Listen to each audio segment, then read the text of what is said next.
ನಮಸ್ಕಾರ ಎಲ್ಲರಿಗೂ ಪ್ರಿಯಾ ಸುಶಿ ಚಾನಲ್ಗೆ ಸ್ವಾಗತ. ನಾನಿವತ್ತು ಯುಗಾದಿಯ ಹೊಸತಡುಕು ವಿಶೇಷ ಮಟನ್ ಪ್ರಿಯರಿಗೆಲ್ಲ 2 ಸ್ಪೆಷಲ್ ಮಟನ್ ರೆಸಿಪಿಗಳನ್ನ ತೋರಿಸ್ತಾ ಇದ್ದೀನಿ. ಯಾವ್ಯಾವುದಂದ್ರೆ ನಾಟಿ ಸ್ಟೈಲ್ ಮಟನ್ ಚಾಪ್ಸ್ ಹಾಗೆಯೇ 1 kg ಮಟನ್ ಸಾಂಬಾರ್. ನಾನು ಅರ್ಧ kg ಮಟನ್ ಚಾಪ್ಸ್ನ ಮಾಡೋ ವಿಧಾನ ಹಾಗೆ 1 kg ಮಟನ್ ಸಾಂಬಾರ್ ಮಾಡೋ ವಿಧಾನನ ಇವತ್ತು ತೋರಿಸ್ತಾ ಇದ್ದೀನಿ. ನೀವು ಕೂಡ ಇದೇ ವಿಧಾನದಲ್ಲಿ ಮಾಡ್ಕೊಂಡ್ರೆ ನಿಮ್ಮ ಹೊಸತಡುಕು ಅಂತೂ ಯಾವ ಪಾರ್ಟಿಗಿಂತ ಕಮ್ಮಿ ಆಗಲ್ಲ. ಹೊಸತಡುಕಲ್ಲಿ ಇವೆರಡು ಇದ್ರೇನೆ ಒಂದು ಕಳೆ.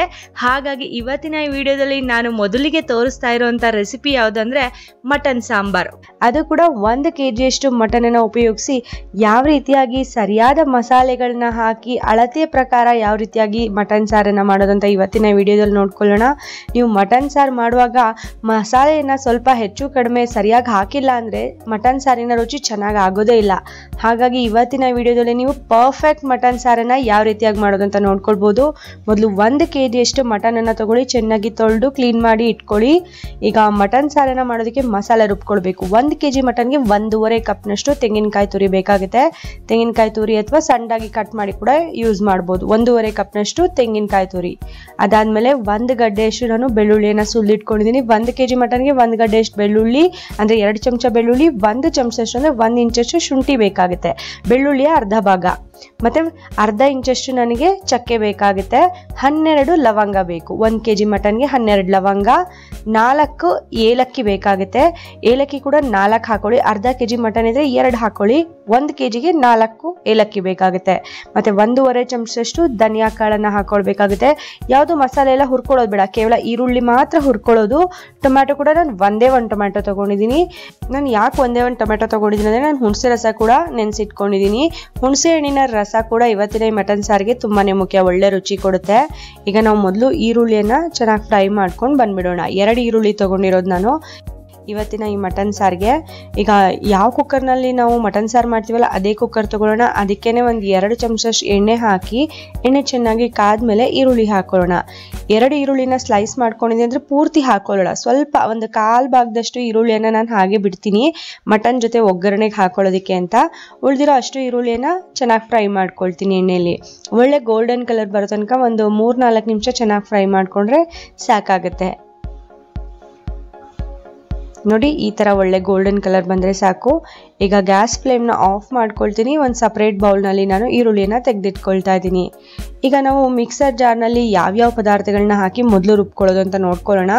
ಮೊದಲು 1.5 ಕಪ್ನಷ್ಟು ನಾನು ಕಾಯಿ ತುರಿ ಹಾಕೊಳ್ತಾ ಇದ್ದೀನಿ. 1.5 ಕಪ್ನಷ್ಟು ಅಂದ್ರೆ ಯಾವ ತರ, ಎಷ್ಟು ಕಾಯಿ ತುರಿ ಅಂದ್ರೆ 1 ತೆಂಗಿನಕಾಯಿ ಒಡೆದಾಗ ಅರ್ಧ ಭಾಗದಷ್ಟು ಸಿಗುತ್ತಲ್ಲ ಅಷ್ಟು ನಾನು ತಗೊಂಡಿದ್ದೀನಿ. ಅರ್ಧ ಭಾಗದಷ್ಟು ನಾನು ತೆಂಗಿನಕಾಯಿ ತುರಿಯನ್ನ ತಗೊಂಡಿದ್ದೀನಿ. ಈಗ ಬಾಕಿ ಎಲ್ಲ ಮಸಾಲೆಗಳನ್ನ ನಾನು ಹಾಕೊಳ್ತಿದ್ದೀನಿ. ಧನಿಯಾ, ಏಲಕ್ಕಿ, ಚಕ್ಕೆ, ಲವಂಗ ಇವನ್ನೆಲ್ಲ ಹಾಕಿ ನಾನು ಮೊದಲು ಪುಡಿ ತರ ಮಾಡ್ಕೊಳ್ತೀನಿ. ಯಾಕೆಂದ್ರೆ ನೀರು ಹಾಕಿದ್ಮೇಲೆ ಇವೆಲ್ಲ ಸರಿಯಾಗಿ ಪುಡಿ ಆಗೋದಿಲ್ಲ. ಹಾಗಾಗಿ ಮೊದಲೇ ಪುಡಿ ಮಾಡ್ಕೊಳ್ತೀನಿ. ಬೆಳ್ಳುಳ್ಳಿನ ನಾನು ಜಜ್ಜಿ ಹಾಕೊಳ್ತೀನಿ. ಶುಂಠಿನ ಹಾಗಾಗಿ ಇದ್ರ ಜೊತೆಗೇನೆ ಹಾಕೊಂಡಿದ್ದೀನಿ. ಶುಂಠಿಯನ್ನ ತೊಳೆದಿರ್ಬೇಕು.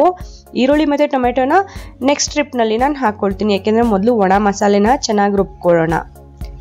ನೋಡಿ, ನೀರು ಹಾಕ್ತಲೇ ಈ ಥರ ರುಬ್ಕೊಂಡ್ರೆ ಮಸಾಲೆ, ಚಕ್ಕೆ, ಲವಂಗ ಎಲ್ಲ ಚೆನ್ನಾಗಿ ಪುಡಿ ಆಗಿರುತ್ತೆ. ಈಗ ನಾವು ಟೊಮ್ಯಾಟೊ ಮತ್ತೆ ಹುರಿದು ಇಟ್ಕೊಂಡಿರೋಂಥ ಈರುಳ್ಳಿಯನ್ನ ಹಾಕೊಳ್ಳೋಣ. ನಾನು ಮಟನ್ ಸಾರನ್ನ ಮಾಡ್ಕೊಳ್ಳುವಾಗ ಕೊತ್ತಂಬರಿ ಸೊಪ್ಪನ್ನ ಹಾಕಲ್ಲ ರುಬ್ಬೋದಿಕ್ಕೆ, ಯಾಕೆಂದ್ರೆ ಒಳ್ಳೆ ಬಣ್ಣ ಬರೋದಿಲ್ಲ. ಸ್ವಲ್ಪ ನೀರು ಹಾಕ್ಬಿಟ್ಟು ಚೆನ್ನಾಗಿ ಫೈನ್ ಪೇಸ್ಟ್ ಮಾಡ್ಕೊಳ್ಳೋಣ. ಎಷ್ಟಾಗುತ್ತೋ ಅಷ್ಟು ಫೈನ್ ಪೇಸ್ಟ್ ಮಾಡ್ಕೊಳ್ಳಿ. ಆವಾಗ ಸಾರಿನ ರುಚಿ ತುಂಬಾನೇ ಚೆನ್ನಾಗಾಗುತ್ತೆ. ತರಿಯಾಗಿರಬಾರ್ದು, ಪೂರ್ತಿಯಾಗಿ ಫೈನ್ ಪೇಸ್ಟ್ ಆಗಿರಬೇಕು. ನಾನು 1 ಗಡ್ಡೆಯಷ್ಟು ಬೆಳ್ಳುಳ್ಳಿ ತಗೊಂಡಿದ್ದಲ್ಲ, ಇದನ್ನ ಜಜ್ಜಿ ಇಟ್ಕೊಳ್ತಾ ಇದ್ದೀನಿ. ಈ ಥರ ಜಜ್ಜಿ ಹಾಕೋದ್ರಿಂದ ಮಟನ್ ಸಾರಿನ ರುಚಿ ತುಂಬಾನೇ ಚೆನ್ನಾಗಾಗುತ್ತೆ. ನೀವು ಬೇಕಾದ್ರೆ ಒಂದ್ಸಲ ಟ್ರೈ ಮಾಡಿ ನೋಡಿ. ನೋಡಿ, ಈ ತರ ಜಜ್ಕೊಂಡ್ರೆ ಸಾಕು. ಸ್ವಲ್ಪ ತರಿಯಾಗಿದ್ರೆ ಸಾಕಾಗತ್ತೆ. ಈಗ ಮತ್ತೆ ಅದೇ ಕುಕ್ಕರ್ ತಗೊಳ್ಳೋಣ. ಈ ಕುಕ್ಕರ್ಗೆ ನಾನೀಗ ಒಂದು 3 ಚಮಚದಷ್ಟು ನಾನು ಎಣ್ಣೆಯನ್ನ ಹಾಕೊಳ್ತಾ ಇದ್ದೀನಿ. ನೀವು ಎಣ್ಣೆಯನ್ನ ಸ್ವಲ್ಪ ಹೆಚ್ಚು ಅಥವಾ ಕಡಿಮೆ ಮಾಡ್ಕೊಳ್ಬಹುದು. ನಾನು 3 ಚಮಚ ಅಷ್ಟೇ ಹಾಕೊಂಡಿದ್ದೀನಿ, ಯಾಕೆಂದ್ರೆ ಮಟನಲ್ಲೂ ಕೂಡ ಫ್ಯಾಟ್ ರಿಲೀಸ್ ಆಗುತ್ತೆ. ಈಗ ಜಜ್ಜಿಟ್ಕೊಂಡಿರೋಂಥ ಬೆಳ್ಳುಳ್ಳಿಯನ್ನ ನಾನು ಮೊದಲು ಹಾಕೊಳ್ತೀನಿ. ಬೆಳ್ಳುಳ್ಳಿ ಫಸ್ಟ್ ಹಾಕ್ಬಿಟ್ರೆ ಒಳ್ಳೆ ಘಮ ಘಮ ಬರುತ್ತೆ. ಈಗ ಈರುಳ್ಳಿನ ಸ್ವಲ್ಪ ಸ್ಲೈಸಸ್ ತೆಗೆದಿಟ್ಕೊಂಡಿದ್ದಲ್ಲ 1/4 ಭಾಗದಷ್ಟು, ಆ ಈರುಳ್ಳಿಯನ್ನ ಕೂಡ ಇವಾಗಲೇ ಹಾಕೊಳ್ಳೋಣ.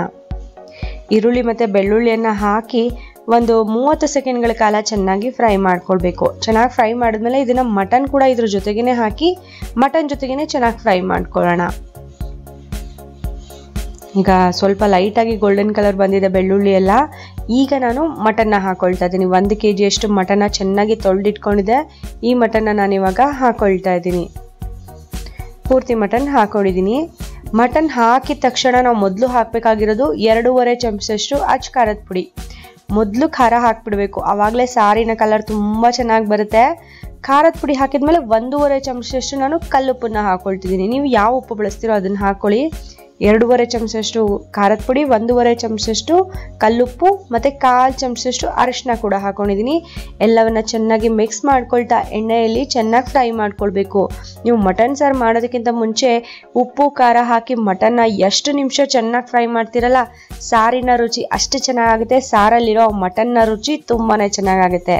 ಈಗ ಮೊದಲು ಒಂದು 5 ನಿಮಿಷಗಳ ಕಾಲ ಚೆನ್ನಾಗಿ ಫ್ರೈ ಮಾಡ್ಕೊಳ್ಬೇಕು. 5 ನಿಮಿಷಗಳ ಕಾಲ ಆದಮೇಲೆ ನಾವು ಸಣ್ಣದಾಗಿ ಹೆಚ್ಚಿಟ್ಕೊಂಡಿರೋಂಥ ಒಂದು 2-3 ಚಮಚದಷ್ಟು ಕೊತ್ತಂಬರಿ ಸೊಪ್ಪನ್ನ ಹಾಕೊಳ್ಳೋಣ. ನಾನು ಕೊತ್ತಂಬರಿ ಸೊಪ್ಪನ್ನ ರುಬ್ಬೋದಕ್ಕೆ ಮಸಾಲೆಯಲ್ಲಿ ಹಾಕಿಲ್ಲ. ರುಬ್ಬೋದಕ್ಕೆ ಹಾಕಿಬಿಟ್ರೆ ಸಾರಿನ ಕಲರ್ ಆರೆಂಜ್ ಕಲರ್ ಬಂದ್ಬಿಡುತ್ತೆ. ಒಳ್ಳೆ ಬ್ರೈಟ್ ರೆಡ್ ಕಲರ್ ಬೇಕಂದರೆ ಕೊತ್ತಂಬರಿ ಸೊಪ್ಪನ್ನ ರುಬ್ಬೋದಕ್ಕೆ ಹಾಕ್ಬಿಡಿ. ಈ ಥರ ಸಣ್ಣದಾಗಿ ಹೆಚ್ಚಿಬಿಟ್ಟು ಮಟನ್ ಜೊತೆ ಹಾಕಿ ಫ್ರೈ ಮಾಡ್ಕೊಳ್ಳಿ. ಆಗ ಕೊತ್ತಂಬರಿ ಸೊಪ್ಪಿನ ರುಚಿನೂ ಸಿಗುತ್ತೆ, ಕಲರ್ ಕೂಡ ಸೂಪರಾಗಿ ಬರುತ್ತೆ. ಈಗ ಕೊತ್ತಂಬರಿ ಸೊಪ್ಪನ್ನ ಹಾಕಿದ ಮೇಲೆ 1 ನಿಮಿಷ ಚೆನ್ನಾಗಿ ಫ್ರೈ ಮಾಡ್ಕೊಳ್ಳಿ. ಅದಾದಮೇಲೆ ಒಂದು 3 ಚಮಚದಷ್ಟು ಹುಣಸೆ ಹಣ್ಣನ್ನು ನೆನೆಸಿಟ್ಟಿದ್ನಲ್ಲ, ಅದರ ರಸ ತೆಗೆದಿದ್ದೀನಿ. 3 ಚಮಚದಷ್ಟು ಗಟ್ಟಿ ಆಗಿರೋಂಥ ಹುಣಸೆ ಹಣ್ಣಿನ ರಸವನ್ನು ಹಾಕೊಳ್ತಾ ಇದ್ದೀನಿ. ಈಗ ನೋಡಿ, ಉಪ್ಪು ಖಾರ ಹುಳಿ ಎಲ್ಲ ಬಿದ್ದಿದೆ ಮಟನ್ಗೆ. ಈಗ ಚೆನ್ನಾಗಿ ಫ್ರೈ ಮಾಡ್ಕೊಳ್ಳೋಣ. ಹುಣಸೆ ಹಣ್ಣು ರಸ ಹಾಕಿದ ಮೇಲೂ ಕೂಡ ಒಂದು 5 ನಿಮಿಷಗಳ ಕಾಲ ಚೆನ್ನಾಗಿ ಫ್ರೈ ಮಾಡ್ಕೊಳ್ಬೇಕು. ಸ್ವಲ್ಪ ಡ್ರೈ ಅನಿಸಿದ್ರೆ ಅದೇ ಹುಣಸೆ ಹಣ್ಣಿನ ರಸದ ಬೌಲ್ಗೆ ಒಂದು 2 ಚಮಚ ನೀರು ಹಾಕ್ಬಿಟ್ಟು ತೊಳೆದ್ಬಿಟ್ಟು ಹಾಕ್ಕೊಳ್ಳಿ. ಒಂದು 5 ನಿಮಿಷಗಳ ಕಾಲ ಚೆನ್ನಾಗಿ ಫ್ರೈ ಮಾಡ್ಕೊಳ್ಳಿ. ಅಂದರೆ ಟೋಟಲ್ ನಾನು ಮಟನ್ ಹಾಕಿದ್ಮೇಲೆ 10 ನಿಮಿಷ ಫ್ರೈ ಮಾಡ್ಕೊಂಡಿದ್ದೀನಿ.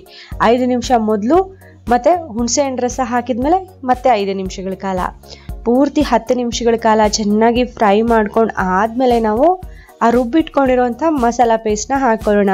ಪೂರ್ತಿ ಮಸಾಲ ಪೇಸ್ಟ್ನ ಹಾಕೊಂಡ್ಬಿಡಿ. ಮಿಕ್ಸರ್ ಜಾರ್ಗೆ ಏನಾದರೂ ಅಂಟ್ಕೊಂಡಿದ್ರೆ ಏನೂ ತೊಂದರೆ ಇಲ್ಲ. ಅದಕ್ಕೇ ನೀರು ಹಾಕಿಬಿಟ್ಟು ಚೆನ್ನಾಗಿ ತೊಳೆದ್ಬಿಟ್ಟು ಹಾಕ್ಕೊಳ್ಳೋಣ. ಸ್ವಲ್ಪ ಮಸಾಲೆ ಕೂಡ ನಾವು ವೇಸ್ಟ್ ಮಾಡೋದು ಬೇಡ. ಮೊದಲು ನಾನು 1 ಕಪ್ ನೀರು ಹಾಕ್ಕೊಳ್ತೀನಿ. ಆಮೇಲೆ ಮಿಕ್ಸ್ ಮಾಡಿ ಕನ್ಸಿಸ್ಟೆನ್ಸಿ ಯಾವ ರೀತಿ ಬೇಕೋ ನೋಡಿಕೊಂಡು ನಾವು ನೀರನ್ನು ಹಾಕಿ ಅಡ್ಜಸ್ಟ್ ಮಾಡ್ಕೊಳ್ಳೋಣ. ತುಂಬ ಗಟ್ಟಿನೂ ಮಾಡ್ಕೋಬೇಡಿ, ತುಂಬ ತೆಳ್ಳಗೂ ಇರಬಾರ್ದು, ಮೀಡಿಯಮ್ ಆಗಿರಬೇಕು. ಆವಾಗಲೇ ಈ ಮಟನ್ ಸಾರಿನ ರುಚಿ ತುಂಬ ಚೆನ್ನಾಗಾಗೋದು. ಚಪಾತಿ ಜೊತೆ, ರೊಟ್ಟಿ ಜೊತೆ, ಅನ್ನದ ಜೊತೆ ಎಲ್ಲದ್ರ ಜೊತೆಗೂ ಸೂಪರ್ ಆಗಿರುತ್ತಿದ್ದು. ನೋಡಿ, ತುಂಬ ಗಟ್ಟಿ ಇದೆ ಅನ್ನಿಸ್ತಿದೆ. ಹಾಗಾಗಿ ನಾನು ಇನ್ನೂ 1 ಕಪ್ನಷ್ಟು ನಾನು ನೀರನ್ನು ಹಾಕೊಳ್ತೀನಿ. ನೀವು ಕೂಡ ನಿಮ್ಗೆ ಯಾವ ಕನ್ಸಿಸ್ಟೆನ್ಸಿಗೆ ಬೇಕೋ ನೋಡಿಕೊಂಡು ನೀವು ನೀರು ಹಾಕೊಳ್ಳೋದನ್ನ ಅಡ್ಜಸ್ಟ್ ಮಾಡ್ಕೊಳ್ಳಿ. ನಾನು ಟೋಟಲ್ 2 ಕಪ್ ನೀರು ಹಾಕ್ಕೊಂಡಿದ್ದೀನಿ. ಈಗ ಎಲ್ಲವನ್ನ ಚೆನ್ನಾಗಿ ಮಿಕ್ಸ್ ಮಾಡ್ಕೊಳ್ಬೇಕು. ಈಗ ಸಾರು ಕುದಿಯೋದಕ್ಕೆ ಬರೋವರೆಗೂ ನಾವು ವೇಟ್ ಮಾಡಬೇಕಾಗುತ್ತೆ. ಒಂದ್ಸಲ ಅದು ಕುದಿಯೋದಕ್ಕೆ ಸ್ಟಾರ್ಟ್ ಆದಮೇಲೆ ಸ್ವಲ್ಪ ಸಾರನ್ನು ಟೇಸ್ಟ್ ಮಾಡಿ ನೋಡಿ, ಉಪ್ಪು ಖಾರ ಕರೆಕ್ಟಾಗಿದೆಯೋ ಇಲ್ವೋ ಅಂತ. ಎಲ್ಲ ಕರೆಕ್ಟಾಗಿದ್ದರೆ ನೋ ಪ್ರಾಬ್ಲಮ್, ಕುಕ್ಕರ್ ಲಿಡ್ನ ಕ್ಲೋಸ್ ಮಾಡಿಬಿಡಿ. ಇಲ್ಲಾಂದರೆ ಸ್ವಲ್ಪ ಉಪ್ಪು ಖಾರ ಹಾಕ್ಬಿಟ್ಟು ಕುಕ್ಕರ್ ಲಿಡ್ನ ಕ್ಲೋಸ್ ಮಾಡಿ 3ರಿಂದ 4 ವಿಷಲ್ ಮಾಡ್ಕೊಳ್ಬೇಕಾಗುತ್ತೆ. ಮಟನ್ ಎಳೆದಿದ್ರೆ 3 ಮಾಡ್ಕೊಳ್ಳಿ, ಸ್ವಲ್ಪ ಬಲ್ತಿದ್ರೆ 4 ವಿಷಲ್ ಮಾಡ್ಕೊಳ್ಳಿ. ನಾನು ಕೂಡ 4 ವಿಷಲ್ಗಳನ್ನ ಮಾಡ್ಕೊಂಡಿದ್ದೀನಿ. 4 ವಿಷಲ್ ಆದಮೇಲೆ ಕುಕ್ಕರ್ ಪೂರ್ತಿಯಾಗಿ ತಣ್ಣಗಾಗಬೇಕು. ಆಮೇಲೆ ನಾವು ಲಿಡ್ನ ಓಪನ್ ಮಾಡಬೇಕು. ನೋಡಿ, ಎಂಥ ಒಳ್ಳೆ ಬ್ರೈಟ್ ರೆಡ್ ಕಲರ್ ಬಂದಿದೆ. ನಾನು ಸಾರು ಮಾಡುವಾಗ ಎಣ್ಣೆ ಕೂಡ ಕಡಿಮೆ ಹಾಕಿದ್ದೆ, ಆದ್ರೂ ಆ ಮಟನ್ನಲ್ಲಿರೋ ಫ್ಯಾಟ್ ರಿಲೀಸ್ ಆಗಿದೆ. ನೋಡಿ ಎಷ್ಟು ಚೆನ್ನಾಗಿ ಮೇಲೆ ಎಣ್ಣೆ ಬಿಟ್ಟಿದೆ ಅಂತ. ಸಾರಿನ ಕಲರ್ ಕೂಡ ಅದ್ಭುತವಾಗಿ ಬಂದಿದೆ. ಕನ್ಸಿಸ್ಟೆನ್ಸಿ ಕೂಡ ಪರ್ಫೆಕ್ಟ್ ಆಗಿದೆ. ಮಟನ್ ಕೂಡ ತುಂಬಾ ಚೆನ್ನಾಗಿ ಸಾಫ್ಟಾಗಿ ಬಂದಿದೆ. ಸೂಪರ್ ಆಗಿರುತ್ತೆ. ಇದನ್ನು ನೀವು ರಾಗಿ ಮುದ್ದೆ ಜೊತೆಗೋ, ದೋಸೆ ಜೊತೆ, ಚಪಾತಿ ಜೊತೆ, ರೊಟ್ಟಿ ಜೊತೆ ಅಥವಾ ಬಿಸಿ ಬಿಸಿ ಅನ್ನದ ಜೊತೆ ಎಲ್ಲದ್ರ ಜೊತೆಗೂ ನೀವು ಟ್ರೈ ಮಾಡ್ಬೋದು. ಬಹಳ ಚೆನ್ನಾಗಿರುತ್ತೆ. ನೀವು ಇದನ್ನು ಒಂದ್ಸಲ ಮಾಡ್ಕೊಂಡು ನೋಡಿ. ನಿಮ್ಗೆಲ್ಲರಿಗೂ ಇವತ್ತಿನ ಈ ವಿಡಿಯೋದಲ್ಲಿ ನಾನು ತೋರಿಸಿರೋಂಥ ಯುಗಾದಿಯ ಹೊಸತಡುಕು ವಿಶೇಷ ಮಟನ್ ಸಾಂಬಾರ್ ರೆಸಿಪಿ ಇಷ್ಟ ಆಗಿದೆ ಅಂತ ಅಂದ್ಕೊಳ್ತೀನಿ. ಇಷ್ಟ ಆಗಿದ್ರೆ ಪ್ರಿಯಾಸ್ ರುಚಿ ಚಾನಲ್ಗೆ ಲೈಕ್ ಮಾಡಿ, ಹಾಗೆ ನಮ್ಮ ಚಾನಲ್ನ ಸಬ್ಸ್ಕ್ರೈಬ್ ಮಾಡ್ಕೊಳ್ಳಿ. ಪಕ್ಕದಲ್ಲೇ ಒಂದು ಬೆಲ್ ಬಟನ್ ಕಾಣ್ತಿದೆ, ಅದನ್ನು ಕೂಡ ಪ್ರೆಸ್ ಮಾಡಿ. ಅದರಿಂದ ನಾನು ಹಾಕೋ ಎಲ್ಲ ವಿಡಿಯೋಗಳ ನೋಟಿಫಿಕೇಶನ್ ಕೂಡ ಬರುತ್ತೆ. ಈಗ ನಾನು ತೋರಿಸ್ತಾ ಇರೋಂಥ 2ನೇ ಮಟನ್ ರೆಸಿಪಿ ಯಾವುದಂದ್ರೆ ನಾಟಿ ಸ್ಟೈಲ್ ಮಟನ್ ಚಾಪ್ಸ್. ಇದನ್ನ ನೀವು ಡಾಬಾಗಳಲ್ಲಿ, ಮಿಲಿಟರಿ ಹೋಟೆಲ್ಗಳಲ್ಲಿ ತಿಂದಿರ್ತೀರಾ. ಅದೇ ರುಚಿಯಲ್ಲೇ ಮನೆಯಲ್ಲೇ ಸುಲಭವಾಗಿ ಕಡಿಮೆ ಸಮಯದಲ್ಲಿ ಹೇಗೆ ಮಾಡೋದಂತ ನಾನಿವತ್ತು ತೋರಿಸ್ತಾ ಇದ್ದೀನಿ. ಬನ್ನಿ ಹೇಗೆ ಮಾಡೋದು ಅಂತ ಈ ವಿಡಿಯೋದಲ್ಲಿ ನಾವೀಗ ನೋಡ್ಕೊಳ್ಳೋಣ. ಎಲ್ಲದಕ್ಕಿಂತ ಮುಂಚೆ ಅರ್ಧ kg ಮಟನ್ ತಗೊಳ್ಬೇಕಾಗುತ್ತೆ. ಮಟನ್ನ ಚೆನ್ನಾಗಿ ತೊಳೆದಿಟ್ಕೋಬೇಕು. ಸ್ವಲ್ಪ ದೊಡ್ಡ ಪೀಸ್ನೇ ಮಾಡಿಸ್ಕೊಂಡು ಬನ್ನಿ, ಚೆನ್ನಾಗಿರುತ್ತೆ. ಈಗ ಮಟನ್ ಚಾಪ್ಸ್ನ ಮಸಾಲೆನ ರುಬ್ಬೋದಕ್ಕೆ 2 ಮೀಡಿಯಮ್ ಸೈಜ್ ಈರುಳ್ಳಿ, 2 ಮೀಡಿಯಮ್ ಸೈಜ್ ಟೊಮ್ಯಾಟೊ, 7-8 ಹಸಿಮೆಣಸಿನ್ಕಾಯಿ ಮತ್ತು ಒಂದು 1/4 ಕಪ್ನಷ್ಟು ತೆಂಗಿನಕಾಯಿ ತುರಿ ತೊಗೊಂಡಿದ್ದೀನಿ.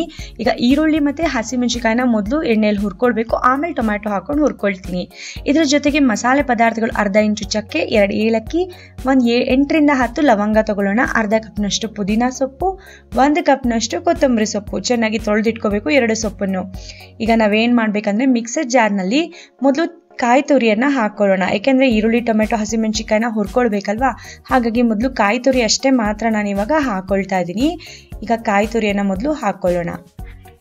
ಕಾಯಿ ತುರಿ ಹಾಕಿದ್ಮೇಲೆ ಅದರ ಜೊತೆಗೇ ಮಸಾಲೆಗಳು ತೊಗೊಂಡಿದ್ದೀನಲ್ಲ, ಚಕ್ಕೆ, ಲವಂಗ, ಏಲಕ್ಕಿ ಅವನು ಕೂಡ ಹಾಕ್ಕೊಳ್ತೀನಿ. ಈ ಕೊತ್ತಂಬರಿ ಸೊಪ್ಪು, ಪುದೀನ ಸೊಪ್ಪನ್ನ ಆಮೇಲೆ ಹಾಕೊಂಡು ರುಬ್ಕೊಳ್ತೀನಿ. ಈಗ ಲವಂಗ, ಚಕ್ಕೆ, ಏಲಕ್ಕಿಯನ್ನು ಕೂಡ ಹಾಕ್ಕೊಂಡಿದ್ದೀನಿ. ಈಗ ನೀರು ಹಾಕ್ಕೊಳ್ದಲ್ಲೇ ಹಾಗೇ 1 ನಿಮಿಷ ರುಬ್ಕೊಂಡ್ರೆ ಸಾಕು. ಮಸಾಲೆ ಎಲ್ಲ ಪುಡಿ ಪುಡಿ ಆಗಿಬಿಡುತ್ತೆ ಕಾಯಿ ತುರಿ ಜೊತೆಗೆ. ಈಗ ನಾವು ಯಾವ ಕುಕ್ಕರ್ನಲ್ಲಿ ಮಟನ್ ಚಾಪ್ಸ್ ಮಾಡ್ತೀವಲ್ಲ ಅದೇ ಕುಕ್ಕರ್ಗೆ ಒಂದು 3 ಚಮಚದಷ್ಟು ಎಣ್ಣೆ ಹಾಕ್ಕೊಳ್ಳೋಣ. ಈರುಳ್ಳಿಯನ್ನು ಮೊದಲು ಹಾಕ್ಕೊಳ್ಬೇಕಾಗುತ್ತೆ. ಚೆನ್ನಾಗಿ ಕೆಂಪಗಾಗೋವರೆಗೂ ಹುರ್ಕೊಳ್ಬೇಕು. ಈರುಳ್ಳಿ ಜೊತೆಗೆ ಒಂದು 8 ಹಸಿಮೆಣಸಿನ್ಕಾಯಿ ಕೂಡ ಹಾಕ್ಕೊಂಡಿದ್ದೀನಿ. ಖಾರ ಜಾಸ್ತಿ ತಿನ್ನೋರಾದರೆ ಸ್ವಲ್ಪ ಜಾಸ್ತಿ ಹಾಕ್ಕೊಳ್ಳಿ, ಕಡಿಮೆ ತಿನ್ನೋರಾದರೆ ಹಸಿಮೆಣಸಿನ್ಕಾಯಿನ ಕಡಿಮೆ ಹಾಕ್ಕೊಳ್ಳಿ. ಈಗ ಸ್ವಲ್ಪ ಗೋಲ್ಡನ್ ಕಲರ್ ಬರೋ ತನಕ ಚೆನ್ನಾಗಿ ಫ್ರೈ ಮಾಡ್ಕೊಳ್ಳೋಣ. ಸ್ವಲ್ಪ ಗೋಲ್ಡನ್ ಕಲರ್ ಬರ್ತಿದ್ದಂಗೆ ಇದಕ್ಕೆ ಟೊಮ್ಯಾಟೊನೂ ಕೂಡ ನಾನು ಸೇರಿಸ್ಕೊಳ್ತೀನಿ. ಈಗ ನಾನು 2 ನಿಮಿಷದಿಂದ ಚೆನ್ನಾಗಿ ಫ್ರೈ ಮಾಡ್ಕೊಳ್ತಿದ್ದೀನಿ. ಈಗ ನಾನು ಈ ಮೂಮೆಂಟ್ನಲ್ಲಿ ಟೊಮ್ಯಾಟೊ ಕೂಡ ಹಾಕ್ಕೊಳ್ತೀನಿ. ಈಗ ಟೊಮ್ಯಾಟೊ ಕೂಡ ಪೂರ್ತಿಯಾಗಿ ಸಾಫ್ಟ್ ಆಗಬೇಕು, ಅಲ್ಲಿ ತನಕ ಚೆನ್ನಾಗಿ ಫ್ರೈ ಮಾಡ್ಕೊಳ್ಳೋಣ. ಈಗ ಟೊಮ್ಯಾಟೊನೂ ಕೂಡ ಪೂರ್ತಿಯಾಗಿ ಚೆನ್ನಾಗಿ ಸಾಫ್ಟ್ ಆಗಿಬಿಟ್ಟಿದೆ.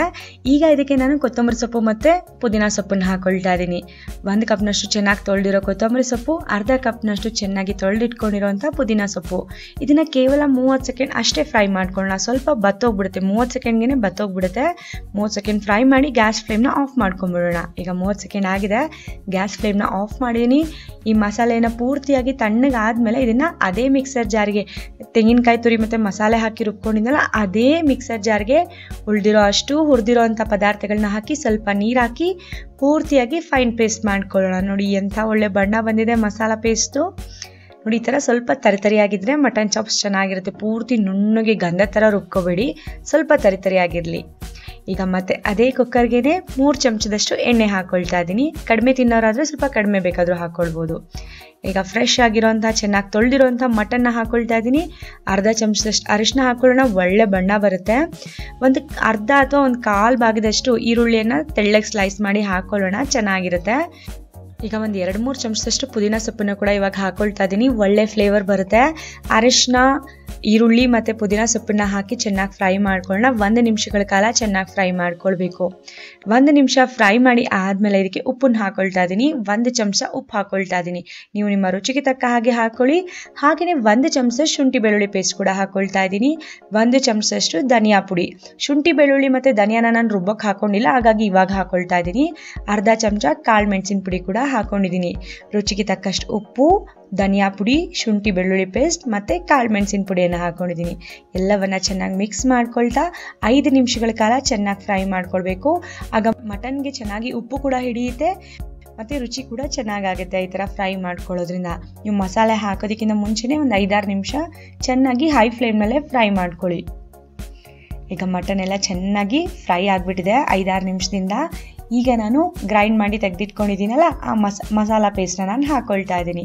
ಪೂರ್ತಿ ಮಸಾಲ ಪೇಸ್ಟನ್ನ ಹಾಕ್ಕೊಳ್ತೀನಿ. ಮಿಕ್ಸರ್ ಜಾರ್ನಲ್ಲಿ ಏನು ಅಂಟ್ಕೊಂಡಿರುತ್ತಲ್ಲ ಅದಕ್ಕೆ 1 ಕಪ್ನಷ್ಟು ನೀರು ಹಾಕಿ ಮಿಕ್ಸರ್ ಜಾರ್ನ ಚೆನ್ನಾಗಿ ತೊಳೆದ್ಬಿಟ್ಟು ಹಾಕ್ಕೊಳ್ತಾ ಇದ್ದೀನಿ. ನೀರನ್ನು ನೋಡಿ ಹಾಕ್ಕೊಳ್ಳಿ.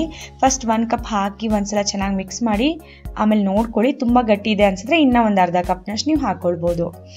ನಾನು 1 ಕಪ್ ನೀರು ಹಾಕ್ಕೊಂಡಿದ್ದೀನಿ, ಇನ್ನೂ ತುಂಬ ಗಟ್ಟಿ ಅನ್ನಿಸ್ತಿದೆ, ಹಾಗಾಗಿ ಇನ್ನೂ ಒಂದು ಅರ್ಧ ಕಪ್ನಷ್ಟು ನೀರನ್ನು ಇವಾಗ ಹಾಕ್ಕೊಳ್ತಾ ಇದ್ದೀನಿ. ಯಾಕೆಂದರೆ ನಾವು ಮಟನ್ ಅಲ್ವಾ 4 ವಿಷಲ್ ಮಾಡ್ಕೊಳ್ಬೇಕಾಗುತ್ತೆ, ಹಾಗಾಗಿ ಸ್ವಲ್ಪ ನೀರು ಜಾಸ್ತಿನೇ ಹಾಕ್ಕೊಳ್ಳೋಣ. ಈಗ ನೀರನ್ನೆಲ್ಲ ಸರಿಯಾದ ಪ್ರಮಾಣದಲ್ಲಿ ಹಾಕಿದ್ಮೇಲೆ ನೀರು ಕುದಿಯೋದಕ್ಕೆ ಸ್ಟಾರ್ಟ್ ಆಗುತ್ತಲ್ಲ ಆಗ ನಾವು 1 ಚಮಚದಷ್ಟು ಬೆಣ್ಣೆ ಹಾಕ್ಕೊಳ್ಳೋಣ, ಒಳ್ಳೆ ಟೇಸ್ಟ್ ಕೊಡುತ್ತೆ. ನಿಮ್ಮ ಹತ್ರ ಬೆಣ್ಣೆ ಇಲ್ಲ ಅಂದರೆ ಸ್ಕಿಪ್ ಕೂಡ ಮಾಡ್ಕೊಳ್ಬೋದು. ಈಗ ಲಿಡ್ನ ಕ್ಲೋಸ್ ಮಾಡ್ತಾ ಇದ್ದೀನಿ. ಕುಕ್ಕರ್ನ ಕ್ಲೋಸ್ ಮಾಡಿ ಇದನ್ನು 4 ವಿಷಲ್ ಮಾಡ್ಕೊಳ್ತಾ ಇದ್ದೀನಿ. ಮಟನ್ ಎಳೆದಿದ್ರೆ 3 ವಿಷಲ್ ಕೂಡ ನೀವು ಮಾಡ್ಕೊಳ್ಬೋದು. ನಾನು 4 ವಿಷಲ್ ಮಾಡ್ಕೊಳ್ತಾ ಇದ್ದೀನಿ.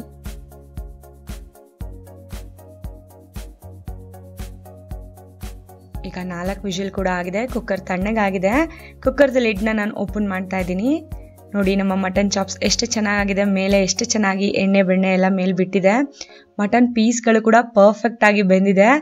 ಮಟನ್ ಚಾಪ್ಸ್ನ ಗ್ರೇವಿಯ ಕನ್ಸಿಸ್ಟೆನ್ಸಿ ಕೂಡ ಪರ್ಫೆಕ್ಟ್ ಆಗಿದೆ. ಈಗ ಬಿಸಿ ಇದೆಯಲ್ಲ, ಹಾಗಾಗಿ ಸ್ವಲ್ಪ ತೆಳ್ಳಗೆ ಅನ್ನಿಸ್ತಿದೆ. ಸ್ವಲ್ಪ ತಣ್ಣಗಾದರೆ ಇನ್ನೂ ಗಟ್ಟಿಯಾಗಿ ಕೂಡ ಆಗುತ್ತೆ. ತುಂಬಾ ರುಚಿಯಾಗಿ ಕೂಡ ಆಗಿದೆ. ಇದನ್ನು ನಾನೀಗ ಒಂದು ಬೌಲ್ನಲ್ಲಿ ಸರ್ವ್ ಮಾಡ್ತಾ ಇದ್ದೀನಿ. ನೀವು ಈ ಮಟನ್ ಚಾಪ್ಸ್ನ ಗೀ ರೈಸ್ ಜೊತೆ, ಜೀರಾ ರೈಸ್ ಜೊತೆ, ವೈಟ್ ರೈಸ್ ಜೊತೆ, ಚಪಾತಿ, ಪೂರಿ, ಕುಲ್ಚಾ, ಅಕ್ಕಿ ರೊಟ್ಟಿ, ಮುದ್ದೆ ಎಲ್ಲದ್ರ ಜೊತೆಗೂ ತಿನ್ಬೋದು. ಬಹಳ ರುಚಿಯಾಗಿರುತ್ತೆ. ನೀವು ಇದನ್ನು ತಿಂತಾ ಇದ್ರೆ ಖಂಡಿತವಾಗ್ಲೂ ನಿಮ್ಗೆ ಅನ್ಸುತ್ತೆ ನಾಟಿ ಸ್ಟೈಲ್ನ ಯಾವುದೋ ಮಿಲಿಟ್ರಿ ಹೋಟೆಲ್ನಲ್ಲಿ ತಿಂತಾ ಇದ್ದೀನಿ ಅಂತ ಖಂಡಿತವಾಗ್ಲೂ ಅನ್ಸುತ್ತೆ. ನೀವು ಕೂಡ ಒಂದ್ಸಲ ಈ ರುಚಿಯಾದಂಥ ಬಹಳ ಸುಲಭವಾಗಿರುವಂಥ ಸಿಂಪಲ್ ಮಟನ್ ಚಾಪ್ಸ್ನ ಟ್ರೈ ಮಾಡಿದ್ಮೇಲೆ ನಿಮ್ಮ ಅನಿಸಿಕೆ ಅಭಿಪ್ರಾಯಗಳನ್ನ ನನಗೆ ಕಮೆಂಟ್ ಮೂಲಕ ತಿಳಿಸಿ. ಇನ್ನು ಹೆಚ್ಚಿನ ಹೊಸ ರೆಸಿಪಿಗಳಿಗಾಗಿ ಪ್ರಿಯಾಸ್ ರುಚಿ ಚಾನಲ್ನ ಸಬ್ಸ್ಕ್ರೈಬ್ ಮಾಡ್ಕೊಳ್ಳಿ. ಇಂದಿನ ಈ ವಿಡಿಯೋ ನೋಡಿದ್ದಕ್ಕಾಗಿ ಧನ್ಯವಾದಗಳು.